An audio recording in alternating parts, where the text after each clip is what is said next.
Hello everyone, and welcome back to my channel, where everything you're about to hear and see has been done in one take.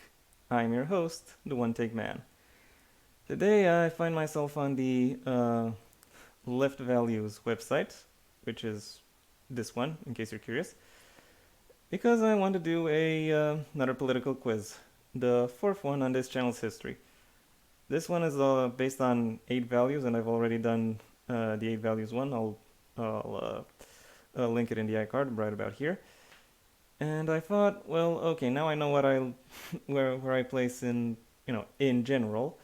So I was curious how I would place on a more on a broader spectrum, or not really a broader spec. I know how I place on a broad spectrum. I want to see how I place on a more specific one. And for that reason, I am here on left values. Let's go for the description before I click the start. What is left values? Left values is a leftist quiz inspired by and based upon the 8 values quiz that seeks to identify your position on the left-wing spectrum. If you are not a leftist, this quiz is obviously not suited for you. You will be presented with a statement, and then you will answer with your opinion on the statement, from strongly agree to strongly disagree, with each answer slightly affecting your scores. The questions for each axis, not axes, whatever, are presented in order rather than scattered. At the end of the quiz, your answers will be compared to the maximum possible for each value, thus giving you a percentage. Answer honestly. There are 72 questions on the test. Well, this sounds like it'll take a while. I could shorten it by maybe not commenting on the questions too much, like like I've done on pretty much every other video of mine where I took political quizzes, but I don't know, we'll see. And here's another primer. What are the values? Just for fun, let's go through those as well. What are the values? There are currently 7 axes, each of which has 2 opposing values. They are revolution versus reform. Those with a higher revolution score tend to support a radical and rapid overthrow of the capitalist system through a mass uprising. Those with a higher reform score tend to favor including gradual changes within capitalist structures, such as liberal democracy, with the eventual goal of reaching socialism. Scientific versus utopian. Those with a higher scientific score tend to support or sympathize with the Marxist analysis of society along the lines of dialectical materialism. Those with a higher utopian score tend to believe in a more idealistic analysis of society and reject materialist approaches. And now you know. Central versus decentral. Those with a higher central score tend to support an economic structure based around centralized national planning. Those with a higher decentral score tend to support an economic structure based around decentralized planning, usually on a more localized scale. So now you know that left isn't just the state plans everything. Anyway, moving along. International versus national. Those with a higher international score tend to support forming an international socialist movement, often with the eventual goal of abolishing nations. Those with a higher national score tend to prioritize building socialism within existing borders and reject the goal of a world socialist republic. My opinions on that might become relevant as we go through the quiz, so I'm not going to answer that right now. Party versus union. Those with a higher party score tend to favor using political parties as the basis of a socialist movement. Those with a higher union score tend to favor using trade unions and other forms of mass organization as a basis of a socialist movement. Being pro-party does not necessarily mean you oppose unions and vice versa. It is more about preference. Production versus nature. Those with a higher production score tend to prioritize industrial output and self-sustainability over ecological goals. You're not going to get self-sustainability without ecological goals. I'll say that much. Those with a higher nature score tend to support an environmentally oriented economy with strict ecological protections. Conservative versus progressive. Those with a higher conservative score tend to favor more socially conservative policies and views. Those with a higher progressive score tend to support more socially progressive policies and views. Now, you really just gave up on the description when it came to these two, didn't you? Whoever you are who made this quiz. Also to note, once again, for the people who have certain ideas of what the left is, you can be conservative and still leftist. Not fiscally, but whatever, that's a different question. What does closest match mean in the results? I don't like my scores. Am I being tracked? Yeah, whatever. These are other disclaimers on the side. Not particularly relevant for the purposes of this video. I have checked them. I have checked them beforehand. I'm okay with doing this. If you also want to do this, if you also want to do this quiz, I'll leave it in the description below. You'll be able to read that and assess for yourself whether or not that is actually something that interests you. So, okay, preamble aside, let's get into it. You'll be presented with a series of statements. For each one, click the button with your opinion on it. Okay. Also, just like when I did my 8 values quiz, I'm gonna try to avoid answering neutral. I'm gonna try to either to give the I'm gonna try to always answer agree or disagree, never neutral, or strongly agree, strongly disagree on a case-by-case basis. Okay, let's go. Measures to address environmental issues are unacceptable if they result in significant decreases in production and quality of life. Overall, I'll say. I think I'm leaning more towards disagree because a lot of decreases in production or don't really are kind of would be required because keep in mind it's reduce, then reuse, then recycle. That's how the motto goes, and you can say that the motto is like liberal capitalist propaganda or whatever, but still it is an important reference point when it comes to environmental issues. Also, as a minimalist, I have to say, yeah, we got way too much clutter in the world. So eliminating that can also have a spiritual role, not just an environmental one. And it would not actually decrease it would not decrease quality of life because production and quality of life aren't intrinsically connected. Like, yeah, do I need to make jokes about princes who wash their tears away with money? Yeah. Overall, I'm gonna have to say disagree. Religions overall have a mostly positive effect and should remain influential in society. Hmm. Okay, this is hitting my atheist buttons because on the one hand, I recognize there is a certain merit. There is a certain merit to religions, but it is also very easy to delve into fanaticism and to view the mechanisms through which society needs to work as being exclusively religious. So and therefore be overly zealous of those, even though they only present a model, a singular approach as to how to live your life. One approach that might not be necessarily applicable to everyone. So overall, I'm gonna have to say disagree. The government should be capable of assigning individuals to workplaces. Then again, I'm gonna have to say. Again, I'm gonna have to say disagree because reasons. I won't get into that. It will be important to implement extensive environmental protections as part of achieving socialism. Strongly agree. Human population growth must be curbed to prevent an ecological disaster. If we're discussing, okay, this one is kind of tricky. Where does pregnancy termination fit into this? Is voluntary pregnancy does voluntary pregnancy termination count as curbing population growth?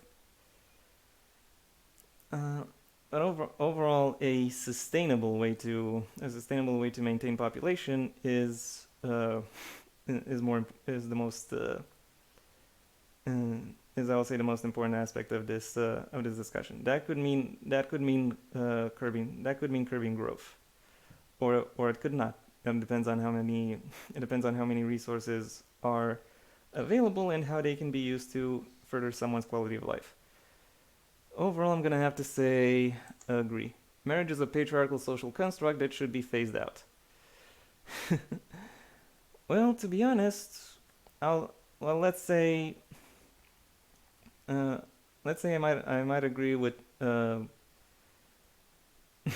let's say I actually think marriage does have some advantages and it can be adapted. So that kind of blanket statement, I disagree. Maybe we can expand on its borders, but phasing it out completely is not to our advantage. at least not in a at least not in a kind of industrialized society that favors human rights that would be necessary to achieve the best quality of life available. Okay, the global socialist movement should be led by a single party or organization. Well, let me check on something quick. Yeah, okay. I was looking at my camera. Anyway, the global socialist movement should be led by a single party or organization. Mm, if such an organization were to exist, it should kind of be like the UN, as in everybody chips in as much as they are willing and capable uh, of providing. So, but we can't talk about central planning because even though the needs that such a socialist movement would address are similar overall, the methods through or the methods through which these needs are addressed will change depending on various conditions uh, in every society where it exists. So for now, I'm gonna say I lean more towards disagree here, to be honest. You cannot achieve a socialist society without also making significant social progress. Well, if what kind of social progress are we talking about? Gay marriage? Yeah, sure.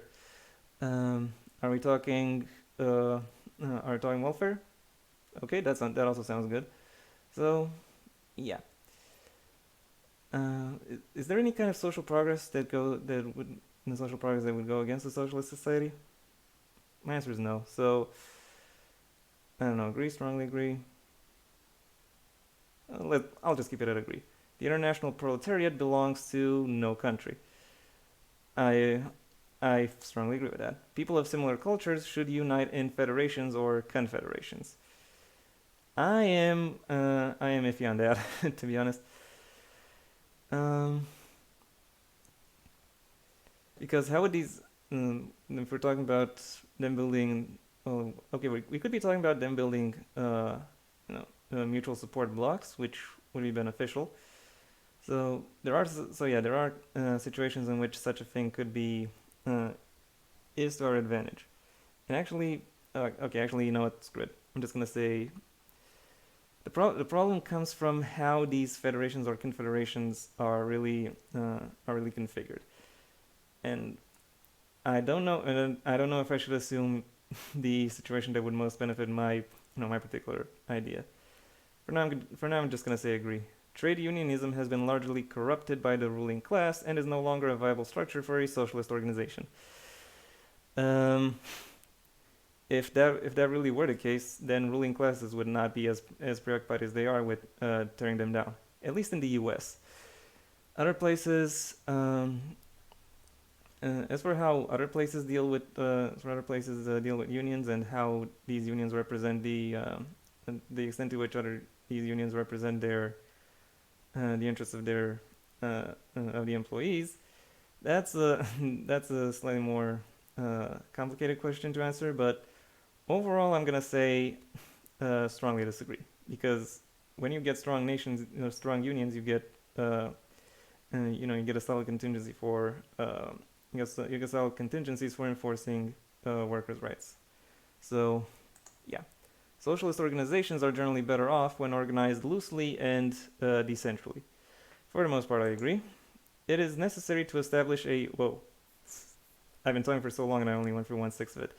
Okay, I'm going to try to speed things up.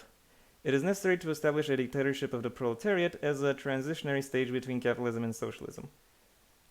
Well, who makes the decision? How does the proletariat assign responsibility, for one?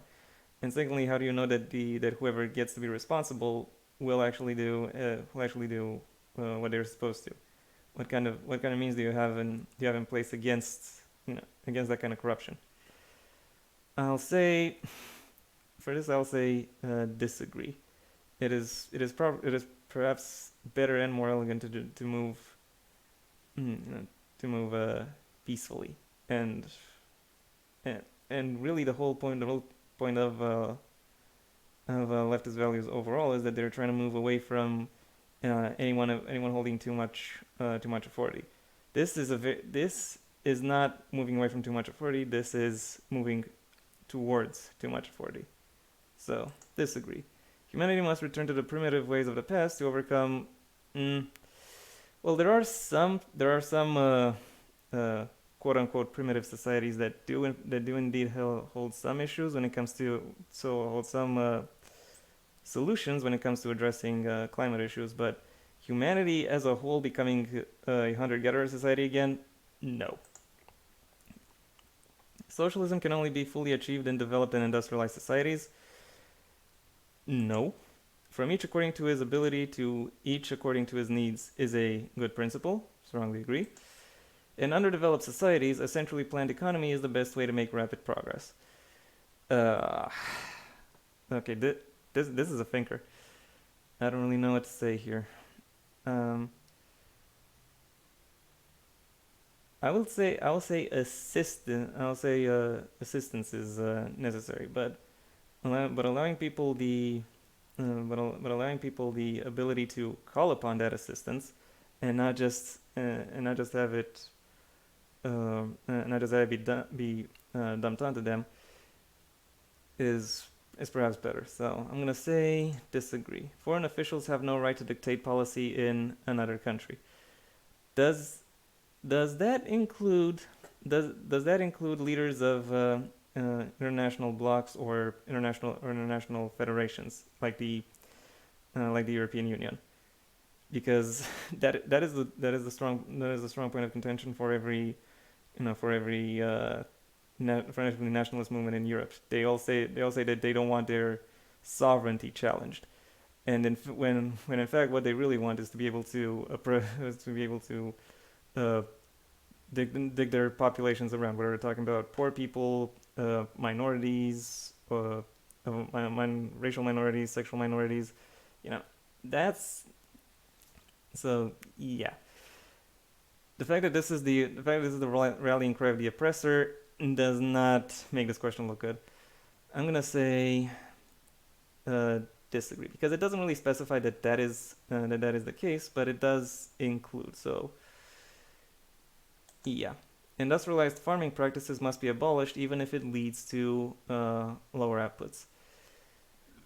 I would agree with a reform of industrialized farming practices, but abolishing them completely is something I'm rather iffy on because it also comes down to the question of how do you define industrialized farming? Like, are we talking someone who owns 600 chickens and wants to maintain a steady population on their farm? Then, well, it's a farm. Is it still industrial even if it's in large quantities? Overall, I'm gonna say disagree. The oppression of LGBTQ plus people is a major issue that needs to be seriously addressed. Strongly agree. The means of production, such as factories and farms, must be publicly owned. Defined publicly. Are we talking about listed at the on the stock exchange, or are we talking about you know worker ownership? I think the idea of this question is fine, but until you specify, won't go with strongly agree. I'll just say agree. We must radically alter our food consumption in order to limit the exploitation of nature. Uh, to be honest, I think one of the main ways that food consumption should be altered uh, revolves more around would revolve more around health reasons rather than limiting natural exploitation. But uh, overall, limiting the exploitation of nature uh, is a good thing. Whether or not really altering food consumption is the best way to do so, though. That's something I kind of disagree on. So overall, I'll say disagree. Traditional gender roles, such as women being homemakers, need to be overcome.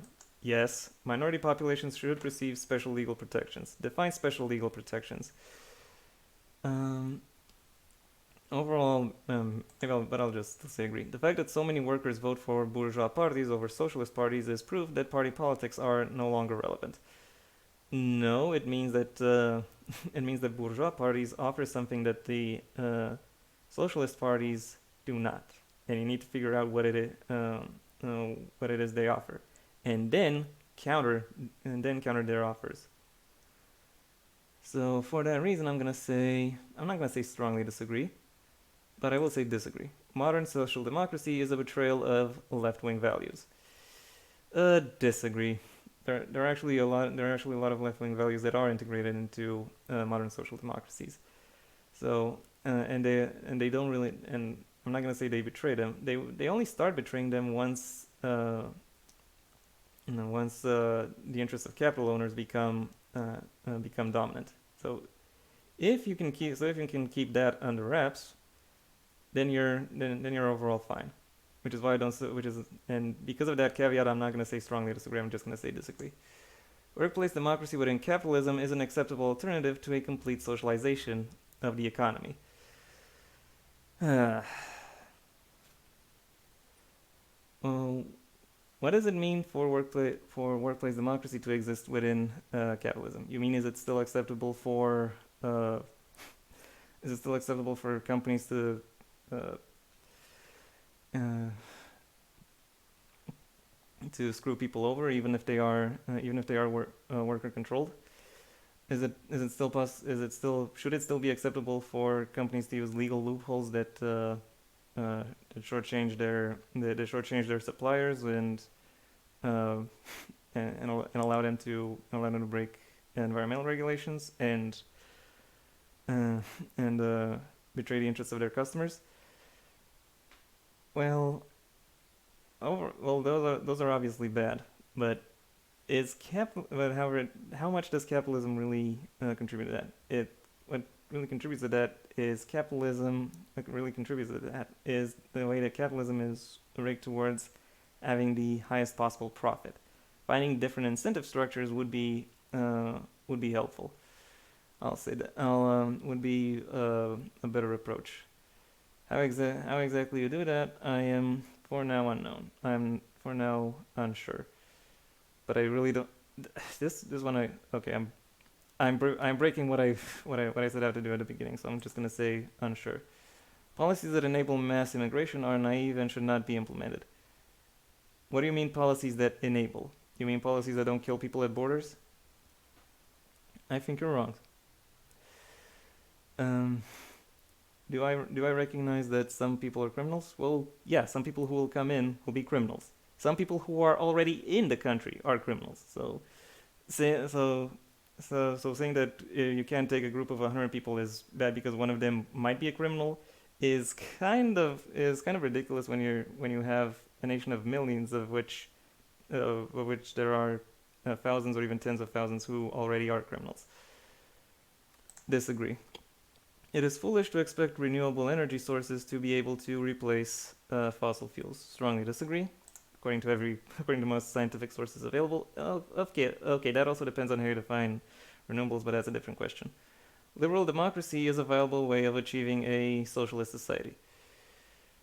Um, it is a viable way of achieving the trappings of one, but in order to really get to the bottom of it, uh, you need something more sustainable. So for that reason, or something more wide-reaching, I'm just gonna click agree. I would be willing to sacrifice economic resources in my home country in order to help other countries. Strongly agree. Total economic and social equality is realistically possible to achieve.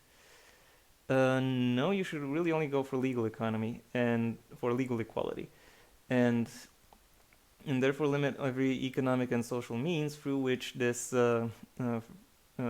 equality can be harmed. But total economic and social equality is not achievable because keep in mind, from each according to ability to each according to need. That statement assumes that there will always be differences between people, and wanting to eliminate them is very much foolish. So I'm gonna say disagree. The negative consequences of a revolution generally outweigh the advantages. Another one of these question's very free. Fuck.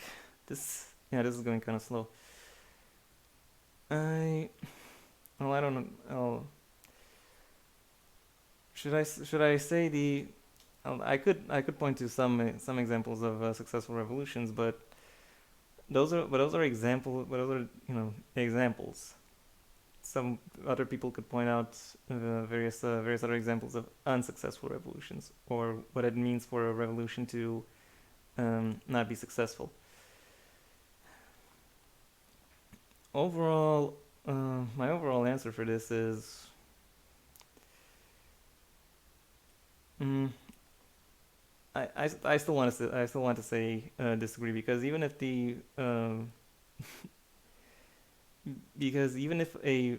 your revolution is initially unsuccessful, it still lays some bedrock, some inspiration, something more for people to lean towards. So yeah, I'm gonna go disagree with this one. We must accept that the socialist states of the 20th century failed to seriously address environmental issues. I do not know how well socialist states of the 20th century actually address environmental issues. But I will say, any society that allows for Chernobyl to happen would not have a great track record in environmental problems. Also, the RLC, not a great not a great look. So yeah, overall I'm gonna say agree. Mass spontaneous actions are more effective than carefully planned actions. How exactly are you gonna get mass actions by being spontaneous? I'm not exactly sure. Like, do you expect everyone will just uh, will just rise up because everyone in a factory will all of a sudden rise up because they've all decided that they've had enough? That's uh, that's not something that happens. Carefully planned actions do run into the risks of these plans being uncovered, which is how Nelson Mandela got caught. But overall, I'm gonna have to say disagree. Class conflict is a force that has influenced much of human history. If you deny that, you're an idiot. So yeah, strongly agree. Material conditions and needs are the dominant drive behind socioeconomic changes. Strongly agree. Again, you really have to be an idiot to deny that. Abortion is an immoral act that should be banned or significantly limited. Strongly disagree. Climate change is a major global threat that all socialists must fiercely combat. Strongly agree. Open borders between like-minded socialist countries is desirable. Open borders are actually generally kind of a good policy. So I'm gonna say strongly agree. Revolution is the best way of achieving a socialist society. Do I need to say that? Do I need to say it? I'm gonna say. Also, how do you define revolution? Uh, are we talking storming the buildings of government, or are we talking uh, revolutionary revolutionary laws? Interesting. It's kind of a tricky question to address, because even if you have a revolution, as in change it overnight, well, how many changes will you actually be able to implement overnight? Can you create let's say you going from a feudal state to a modern uh, liberal democratic state. That is very much not easy. You really have to replace uh, every single lord of every single fiefdom with some kind of intermediate representative, who will then have to organize elections to have their to have someone who is more legit get into that. That's not something that is done overnight. That's not something that is done through revolution, or at least not a spontaneous revolution. A revolutionary war, something that would allow you to that would weaken your society, as well as allow you to uh, uh, build up forces or establish yourself as a viable alternative might actually be better than just overnight. Funnily enough, even though revolutions are generally even though the disruption potential is that much greater. So, but still, overall, I'm gonna have to say disagree. Revolutionary violence is acceptable as long as the final outcome is positive. I actually agree with that. The problem is the problem comes from the fact that revolutionary violence needs to not be your only avenue of action. Like you can have your enforcers or your security forces, whatever you want to call them, um, out there fighting the enemy, but within your borders, you have to use within your borders or within whatever you control, you have to be able to implement something that makes the final outcome positive. Overall, I'm gonna have to, but overall, I still say agree. Socialist political parties should participate in liberal democratic elections. Strongly agree. A world socialist republic is a realistic and desirable goal. Hmm. How would answering this question affect my score? I really have to wonder. Um, I, I'll go on a brief aside here. Historian and YouTuber Mia Mulder once said that calling yourself a nationalist today is actually a tautology because nationalism has because everyone is basically a nationalist. Everyone sees the nation as the default political model. So as a default political model, would that work in a would a world socialist republic be a nation? That yeah, uh, that is a question. Also, I can't help but wonder how much overhead would be would be present keep in mind in most in federal republics, for instance, you have to vote for your local government, your county government, your local government, county government, state government, national government. What happens when you vote? How much further are you going to go vote? Are we talking about voting for? Will there also be votes for continental blocks and then for the global government? And if not, well, what would grant those associations legitimacy? Do they, do they who appoints them? Do they climb up the ranks from merit? Who assesses merit? That is this is a very tricky question to answer. And for this reason, also how much power would this republic have to have upon each of its constituent members? It is socialist, so maybe it'll only have advisory power and maybe get transferred, and then for a limited amount of time we'll have some measure of executive power transferred to it. But is that but again, how realistic would it be? How capable would it be of affecting change? That is my that is my question here. Kind of teetering between agree and disagree here. Mm, I think overall I'm gonna say disagree. Maybe a coalition of republics would perhaps be more helpful for now. Until I see reasons to convince me otherwise, if I see reasons to convince me otherwise, I'll go for agree. But now I'm gonna say disagree. Any socialist countries should be dedicated to exporting their ideology abroad. Any socialist country should be dedicated to making sure it runs smoothly, first and foremost. If it is after that point able to export its ideology and prove itself capable of not necessarily of uh,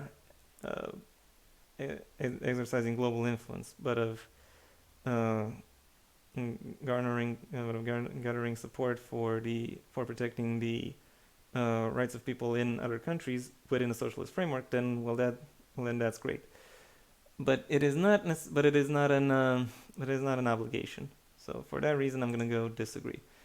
Oppressed peoples have the right to engage in a violent uprising when all other options have been exhausted. Strongly agree. Keep in mind, even JFK said that those who make peaceful change impossible will make violent change inevitable. Prisons are oppressive and antiquated institutions that need to be abolished.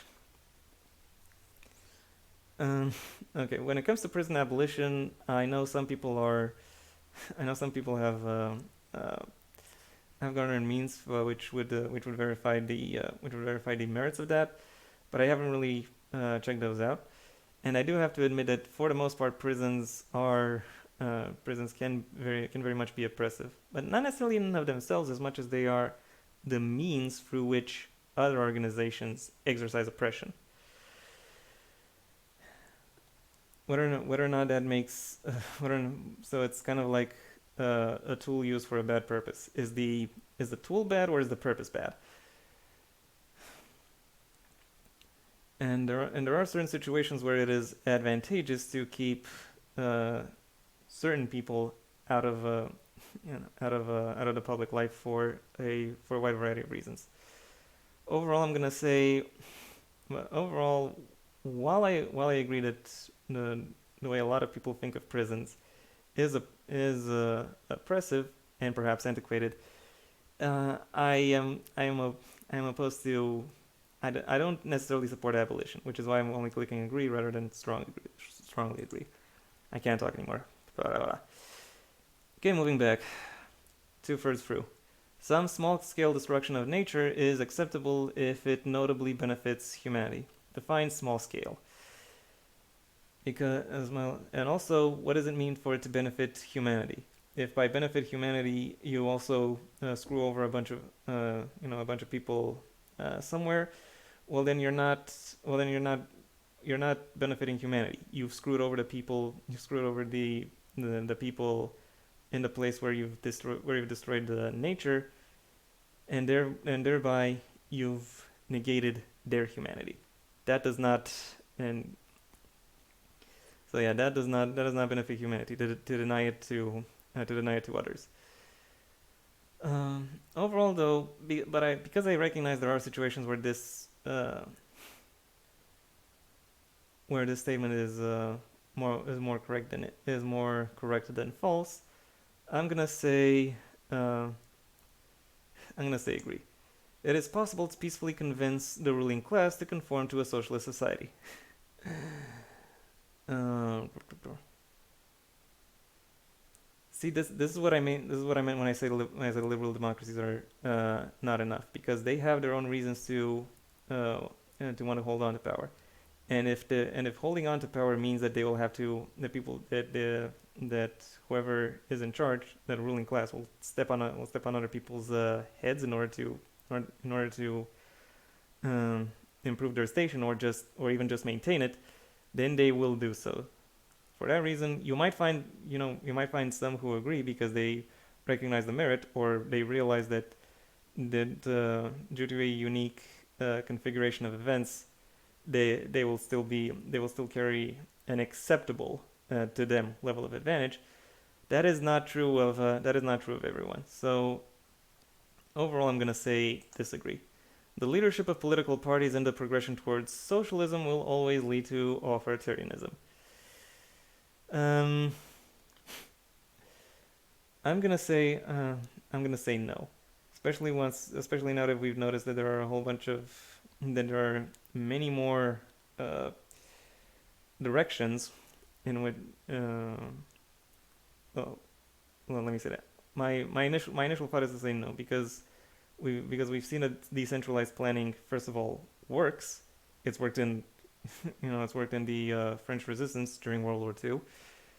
And also, we've seen that people who are generally opposed to outside authority will accept authority over themselves, provided they agree with the premises for that. Saying that only people who would accept authoritarianism will will accept the leadership of political parties is somewhat or completely incorrect. For that reason, I'm gonna say disagree. Bureaucracy and inefficiency are always inherent in centrally planned economies. Um, what makes centrally planned economies inefficient isn't necessarily the fact that they're okay. No, I take that back. It actually is bureaucracy and inefficient. Bureaucracy in and of itself is actually neutral. It can be both a benefit and a hindrance.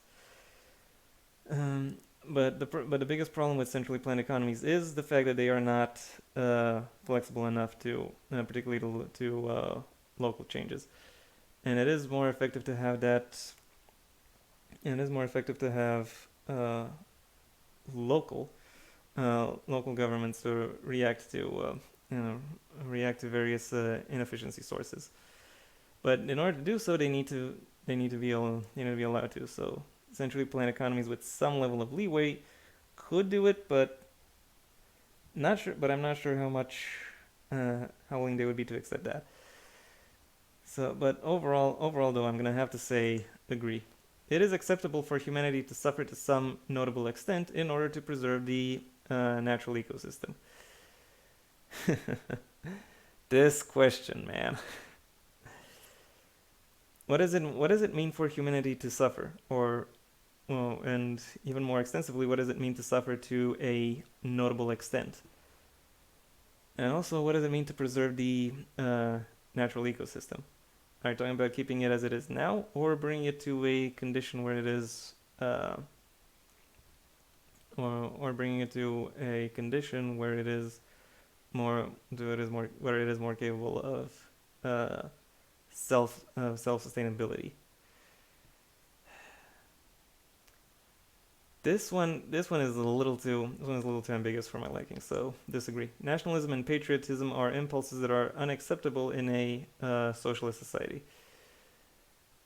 I would say I'm kind of iffy on that because these elements can make you sympathize with with a greater goal towards your life. But how that greater goal then changes. But then you have to consider how that greater goal influences the ways in which you take political action. And when it comes to nationalism and patriotism, those do not generally mesh well with socialist ideals because really you need to go. No, screw that. I'm just gonna say disagree and move on. A socialist government has no right to disrupt religions or cultural traditions in any situation. Wrong. There are cases when religious or cultural traditions are oppressive, and in that case, any kind of government, let alone a socialist one, has the right to do so. Keep in mind FGM, female genital mutilation, is something that is strongly opposed by, for example, the European Union. Even though, because, and it is primarily a religious practice within Muslim communities. Just because they don't, it's not about respecting faith. It's about respecting people. So, therefore, strongly disagree.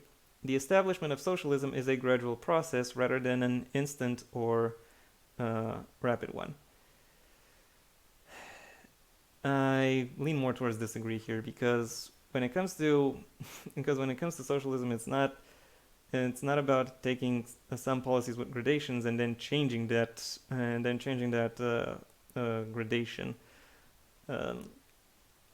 of over time in order to really achieve socialism, so to speak. No, you really have no. It's really more about specific policies put in place in order to um,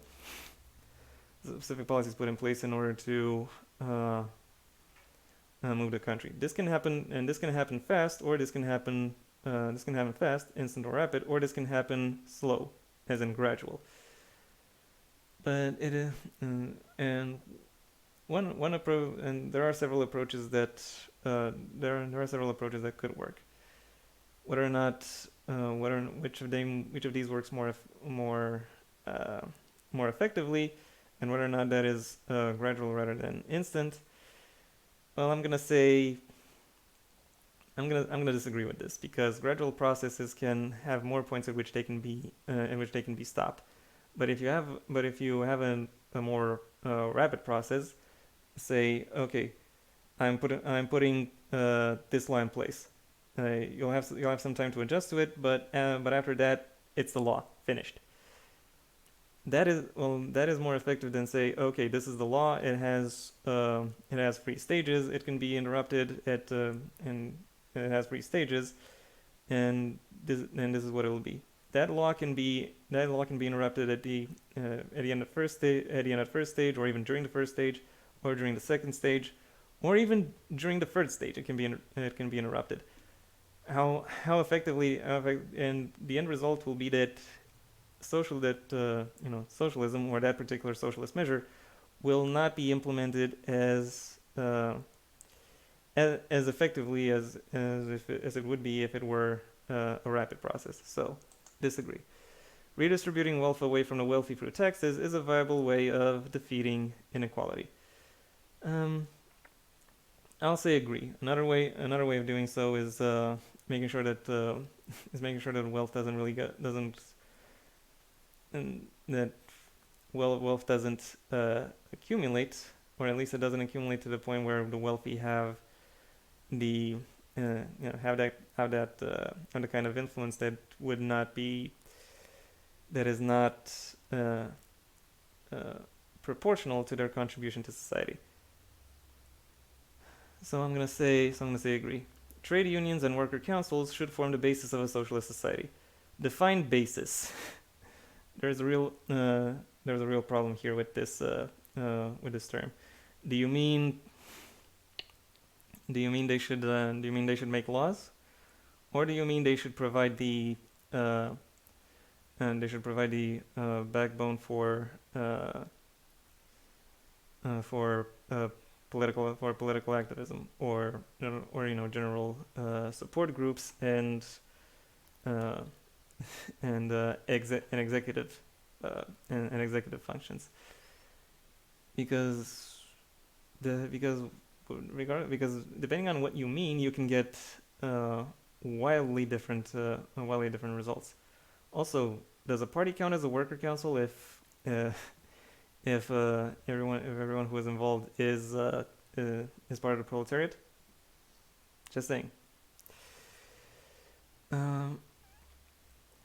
Overall, this question is way too ambiguous. Disagree. Only a mass workers' party can achieve any meaningful long-term goals. Just had a brain fart there. Sorry. I'm gonna say. I'm gonna say strongly agree, because that mass workers' party will then have access to the most the information that would be most directly relevant to their to their goals, and are therefore more capable of implementing them. So yeah, personal motor vehicles such as cars should be replaced with free public transport. Maybe not replaced, but I definitely agree phased out. I definitely agree that public transport should become the dominant mode of transportation, at least within urban areas. So I'm gonna have to say, but otherwise I'll say. But otherwise, when it comes to travel between cities, it might be more effective and more efficient to have a personal car, rather than wait for a specific hour for a train, which might not really take you directly to your destination, but it might take you some distance closer to it. And keep in mind you might also have, I'm thinking comfort here. I'm thinking very much like bourgeois here. And in that case, there are plenty of situations where having a personal car is advantageous over having a personal train. So I'm just gonna say agree rather than strongly disagree. An economy is generally designed better when it is organized bottom up rather than top down. Strongly agree. National liberation or self-determination for all peoples is a good concept. Well, yeah, strongly agree. A centrally planned economy based around computers is a concept worth investigating. Um, agree. I think the problem with central planning, especially a problem with data input for anyone who works in computing knows, is that it doesn't matter how effective your computer is if it's getting bad information. So implementing a system that filters out the information before feeding it to a computer is something that should be considered. So overall I'm still gonna say agree. A highly centralized planned economy is not socialism, but rather state capitalism. State capitalism is also kind of weird. Does it mean agents of the state uh, operate companies, or does it mean that the state itself is a company and therefore acting in accordance to what will make it the most money? Um, Overall, though, when it comes to highly centralized planned economies, we are talking about uh, a central institution making economic decisions for a whole bunch of people, or implementing conditions which define which place unwanted definitions and limits on uh, on general populations, which coincidentally is the reason why left-wing movements started in the first place. So going from private citizens having too much power over other citizens to government having too much power over citizens is not a progress. It's actively a regression. So I'm going to say strongly agree. Reforming capitalist society to achieve better rights for workers is desirable. Strongly agree. Capitalism will induce its own demise through contradictions that result in crisis. Strongly agree. That is actually the reason why I turned socialist in the first place, because I realized these contradictions, and I wanted to find the best way to prevent them, while also keeping making sure that we still follow some sense of human rights. So strongly agree. Society is chiefly driven by individuals and ideas. Um, I'm just gonna say agree, because there are environmental conditions that also need to be considered. Experimental and environmentally friendly food sources like cultured meat are worth investing in. Um, I'm not sure. I'm not sure how environmentally friendly cultured meat is, but otherwise, yeah, strongly agree. The democratic centralism is an authoritarian organizational structure that disregards the masses. Democratic centralism. Fuck. Who comes up with these ideas? Like, seriously. Anyway, let's address the statement a little. Democratic centralism well means that people have agreed to keep a centralized economy. It would it would naturally abolish itself if enough people agreed that no, we don't want everything controlled from a we don't want everything controlled from a hub. We want we want to have some ability to direct our own lives. That is not authoritarian. It comes from the will of the people. How exactly the will of the people gets probed, however, okay, that is where I'll say we have some problems, because if it's first past the post, well, that doesn't well that will lead to more that will lead to authoritarian means. But if we're talking something else like maybe ranked choice, single transferable vote, or even mixed member proportional, well, those voting systems tend to have better records of representation, and countries that implement them tend to have uh, uh, better records when it comes to citizens' trust. So I agree. So I agree with the. I understand the skepticism towards it, but I don't think it is necessarily that bad. So disagree. Socialist revolution is made inevitable by the conditions of capitalism. Strongly disagree. The state can be best defined as a monopoly on violence and oppression. Why did you have to add and oppression? You had violence. That's enough. Violence can also include oppression.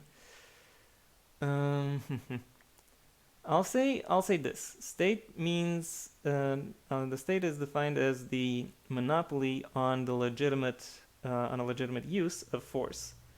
Force can include um, force can include violence, but force can also mean law,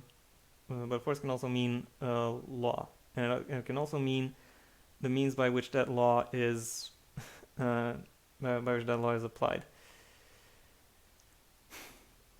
So i.e., if people think that the law is a good idea and think it is worth having, then the state, the collective that makes it up, will make it happen. So overall, I'm gonna have to say disagree. Local planners rather than national planners are more efficient at running a planned economy. Not really sure why we keep talking about planned economies. But then again, to some extent, all economies uh, are planned. Like every company wants to achieve a a certain amount of growth and is willing to make certain investments in order to reach that growth. So I kind of understand that, and overall, I think having that kind of an overall, I think I've said this before, having having economic plans made locally is more effective for a wide variety of reasons. So I'm going to say strongly agree. And finally, question 72. The principles of workplace democracy and self-management are desirable. Strongly agree. Okay, and these are my results. I am more of a reformist than a revolutionary. I am more scientific than utopian. Okay. I am very decentralist. Only 23% central, 76.7% decentral. Also, these are so dark. What the fuck? I am 64.3% internationalist, 35.7 nationalist. Okay. I would ask how come there's so much of me is nationalist, but that's not really surprising. And I'm more partisan than unionist. Huh. Interesting. I am neutral when it comes to production versus nature. It seems, though I do tend to favor nature. And I am very progressive. Closest match, centrist Marxism. Wow. Centrist Marxism is a form of Marxism that adopts Marxist views on society and the economy while also refraining from taking a definitive position on revolution and reformism. That's really it. Many centrist Marxists may also be more nationalistic than other Marxists.